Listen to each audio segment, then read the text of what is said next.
Hello y'all on YouTube, this is Rob with Rob's Nerdy Knives. Today we're doing a review impressions of a knife that was loaned to me by Billy. Thank you, Billy. The Les George ESV Flipper. Let's take a look at this.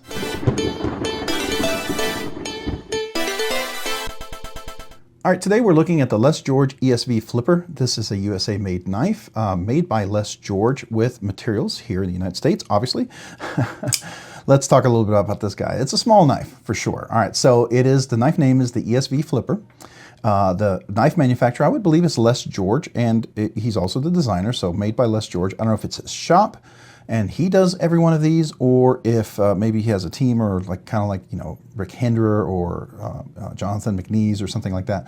I don't know. I don't know enough about it, but it is definitely USA made, and you can definitely get that feel like you would with a Spartan knives, a Rick Henderer knife, a McNeese. I mean, it's really well made, right? So this is the ESV Flipper.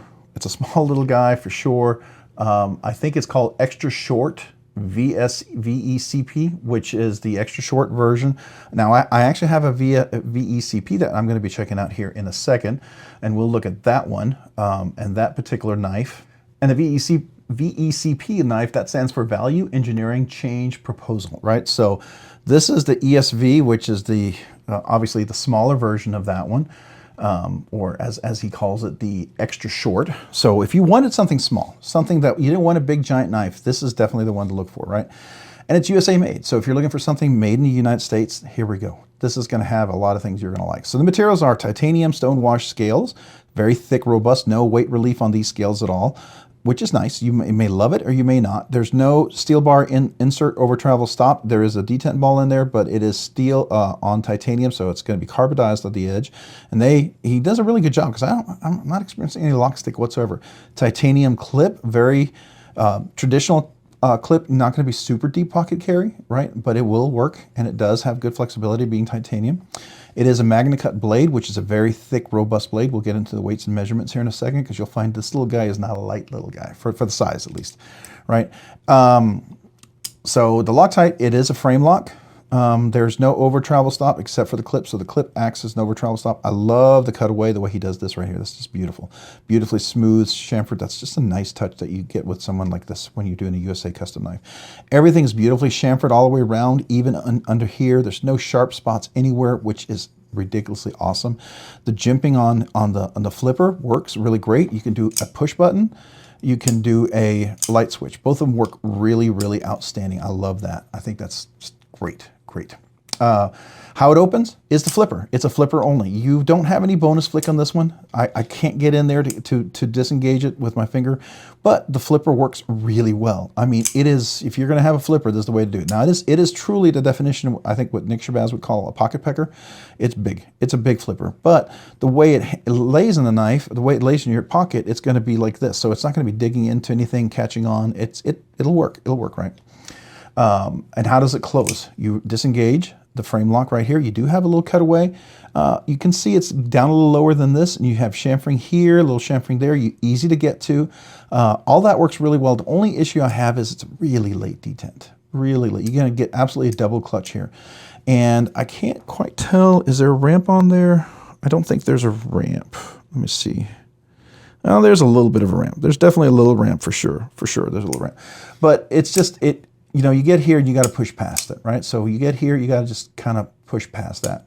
Just something to keep in mind when you get here, because once you don't clear the double clutch till it's all the way down there, right?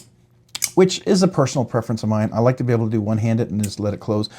I was corrected. This is on caged ceramic ball bearings. I don't know if these are skiffs in there or not, but they are caged ceramic ball bearings. Looking at what I'm seeing in here, they look like they're full-sized phosphor bronze. I can't tell if they're open, crimped over, but anyways, not my knife. I don't take it apart. I don't do anything like this. This is a really nice knife that I'm not going to mess with, right? I'm not going to mess it up. So, all right, so we have caged ceramic ball bearings, I will say, on that. So that's nice. That's nice. The bladed shape, it's kind of, I don't know if you'd call this a clip point, drop point. I don't know. I don't know what it's really. I don't know what I would call this, modified, whatever. To me, you've got the Les George, the little part up here, right? Gives you the jimping up there for a good presentation stuff. You're going to get a nice push. This is going to be a robust knife, for sure, a robust knife. But I don't know if this is considered a clip point. It's definitely not a harpoon. Maybe, because it's straight, I'm going to call it a clip point, and because it comes down here, maybe a modified clip point. I don't know. You tell me. I like it. I like the blade shape. It's not a weird Bowie. I'm not a huge fan of Bowie knives. I don't know how you pronounce that. I've heard it two different ways, different places in the country, right? So you tell me. But I would say that's probably what I would say about the blade. You know, that's all I can tell you. It is stone wash, polished stone wash, works really nice. This is very similar to what I see Rick Hinder and Spartan Knives. All these guys do that. Just really, really nice job. Very functional, very polished, but very stone wash. So you can use it and abuse it and not worry about it, you know, looking like, ooh, I got a scratch, I got a little blemish, whatever, snail trail. It's all snail trails in it. You really won't see anything. So I like that. All right, what is the weight and measurements? Let's do that. Let's get into the weights and measurements, because this is, you know, for a little guy. Well, you'll find the length. It's definitely a little guy, but for the weight, it's going to be heavy. I think we're looking at almost 5 ounces here at least. Now, 4.1 ounces. It feels heavier because it's so small. It's 4.1 ounces, but for the size for 4.1 ounces, it is kind of misleading, right? You think 4.1 ounces, well, how big is that knife? Well, it is 6.5 inches total length. Your overall grip area is going to be about 3. If you go all the way to the end, you get about 3.25, right? So if we go all the way here, maybe 3.25 of an inch. If the overall blade length is about 2, I would say 2 and, I'm going to say 13/16, 2 and 13/16, and then the overall cutting length is going to be about 2 and 5/8, 2 and 5/8. So that's the it's a smaller blade for sure, right? So just keep that in mind. All right, let's look at the blade stock thickness. This is where the robustness of the knife will probably stand out.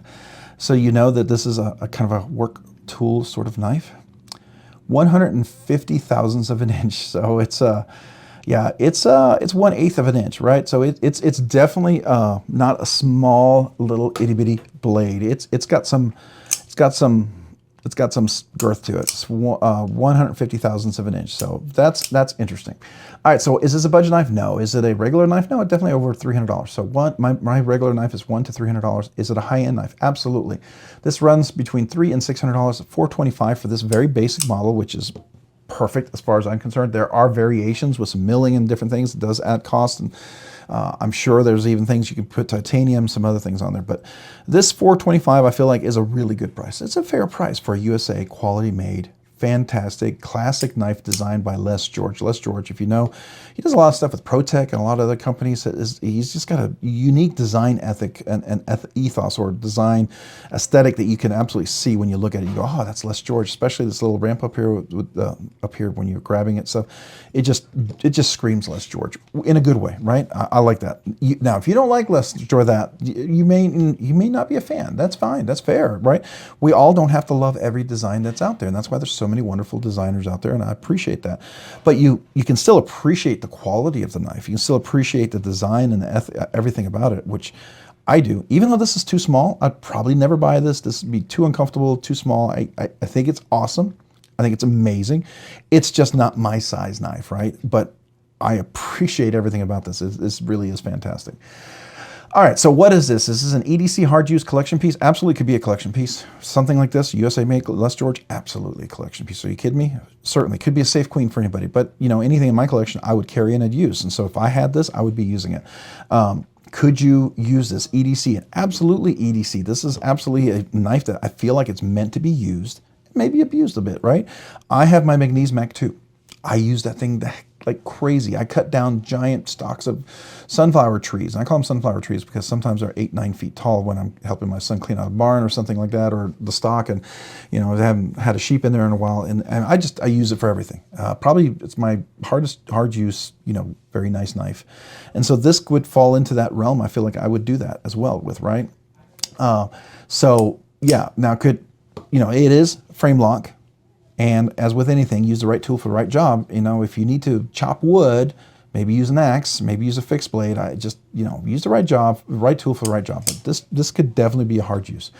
Ergos and feel overall. Handles. Now, I will tell you, for this size knife, it fits incredibly well in my hand. and it's incredibly comfortable, and it's incredibly tempting of a knife. It's just, I don't think I would carry it. It's just the size is just not my cup of tea, right? But everything about it just is, I can't tell you that I dislike the design. I cannot tell you I dislike anything. It's just not going to be one of those things that I go, ooh, I'm going to reach for it and want to carry, because I would have other things I would choose above it. But everything about it is just phenomenal. Absolutely phenomenal, right? So, yeah, the handles are great. The chamfering, everything's great. It's comfortable in hand. There's no hot spots. I love that opening and closing. The opening is great, works really well. The closing, my only disappointment is that double detent. That's the only thing. I got big meaty fingers, so some people with thinner, easier fingers, you might get past that double clutch much easier. But for me, I mean, I got big old meaty fingers. To get past that double clutch, right? You know, it's hard for me. I have to go way down here, and that's really gets uncomfortable because I'm doing very tip there. So yeah, I think if you have thinner, smaller fingers, I think it'll work well, right? And that's just, I just keep that in mind, whether you agree or not, but that's just something to think about. Now, if you love this and you want to have it and just have it in your collection because it's a Les George, I get it, do it, go for it, I can't fault you for it because it's a great knife, it really is. If I was like a super Les George super collector and I collected knives that I never would carry and use, I would absolutely probably buy something like this for my collection. There's no question, but I would want to carry this. And after a while of that clutch, you know, like here, let me show you. As I close it and I get to that clutch, right? That would drive me nuts, and I would just stop carrying. I'm just being honest. That's for me. Big old meaty, giant meaty fingers, hands here. If that's not you, you're excluded from this, right? And if you don't care about that, it doesn't matter, right? And if that's true, this is a knife you're going to want to get. I really think, right? Now, as far as textures, it's a smooth handle. They do have some with textures. It does cost more, but the texturing here, the jimping up here, it's not super aggressive. It does work a little bit. I mean, you push in hard enough, you're going to prevent you from sliding. It's not as aggressive as maybe I'd like it to be. The jimping on the flipper works well. It's really nice. It goes all the way around. It's what it needs to be, and to me, I like that. It's not overly aggressive, and that works. I wish this feels just a little bit more edginess on this one than this. I wish this had the same edginess of that. Then that would be perfect up here, but it still works, right? So the jimping, as far as everything around there, I mean, we're talking about jimping. Sorry, the chamfering and everything around there, and the clip. Fantastic. The clip is great. And now it's a traditional clip. It's not going to go super deep, which might be nice for a smaller knife, right? Easier to get to. And it's a strong clip, so you're not going to worry about it flying out. And I will tell you that. So it does go in and hold it well. There's no lanyard on this, but you do have that clearance from the two standoffs that are back here. You could probably tie a lanyard around here and make it a lanyard if you wanted to, so you're not limited. That is absolutely possible. I would worry about not this lanyard here, but definitely, I'm sorry, what did I say, lanyard? Standoffs. This standoff here is the one that you could tie around. This standoff you want to keep away because the edge is pretty close to that one. But here, you're very clear of this standoff from anything. So I'd say you could do it. If your lanyard must have, you could do it. But technically there's no lanyard hole, loop, or anything for you. So I don't mind. I don't use lanyards. So to me, it's fine. Opening, closing.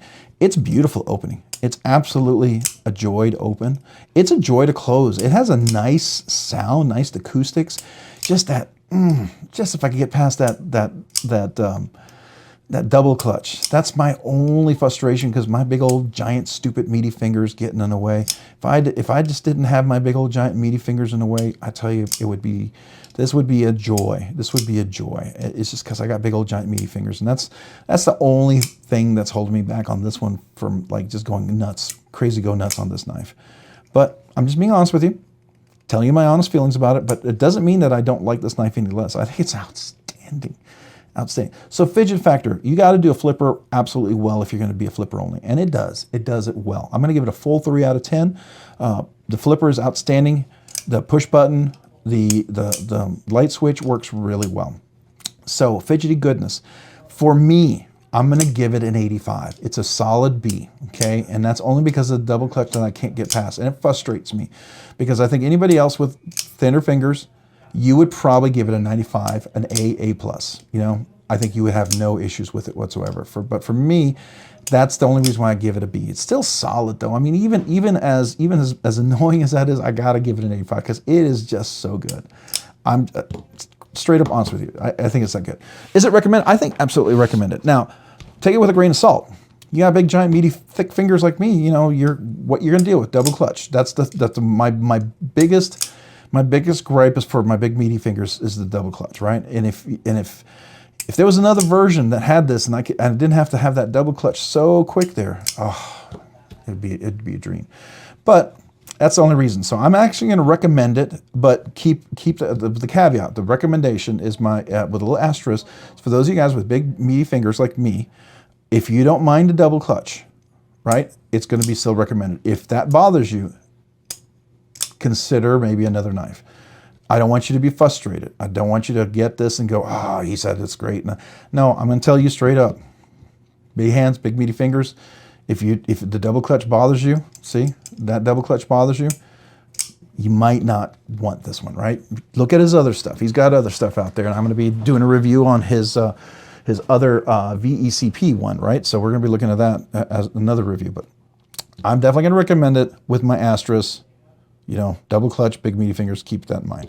All right, if you found this content fun, interesting, worthwhile, or informative, would you please consider hitting the like button down below? And if you've already hit that like button, would you please consider hitting the subscribe button? Subscribing and liking the channel really helps me out, allows me to produce more content, do more things, ultimately do more things for you guys. So thank you. Thank you to everyone out there who watches the channel, enjoys the content, is part of the whole community. I appreciate you. Thank you. Thank you. If you haven't already, hit that notification button down below so you can be notified of future content like this and other video. And a big shout out, a big, huge shout out to my channel members. Thank you. Thank you for your support. You do two cool things for me. You encourage me to keep going, and you also allow me to do things way sooner than I ever thought I could because of your generosity. And because of your generosity in the memberships, I try to do two things for you guys. One, I do a once-a-month exclusive members-only giveaway. I do a weekly giveaway, kind of a budget banger for everybody, but then I also do a members-only monthly giveaway. And that is usually a nice knife that's a little bit nicer than a budget banger, right? I want to make sure it's something you might enjoy, something that's special just for you, as generous as you are. I want to be generous back, right? So I do that for the members. The other thing I do, and this really applies to anybody who is currently a member and has never gotten a channel sticker, right? If you're currently a member and you've never requested and never gotten this channel sticker, that could be someone who's brand new channel member, who's a channel member all along and never asked, or someone who was a channel member and then became a channel member again and you never had asked. If that applies to you and you're currently a channel member, email me with your name and address. I'd love to mail you a channel sticker and a little thank you note for being a channel member. Really would love to do that. All right, well, thank you to everyone who's watching this video and enjoys this content. If you haven't already, check me out over on Instagram at robs_nerdy_knives. Again, that's on Instagram at robs_nerdy_knives. Thanks so much for watching. Have a great day and a great week. Bye.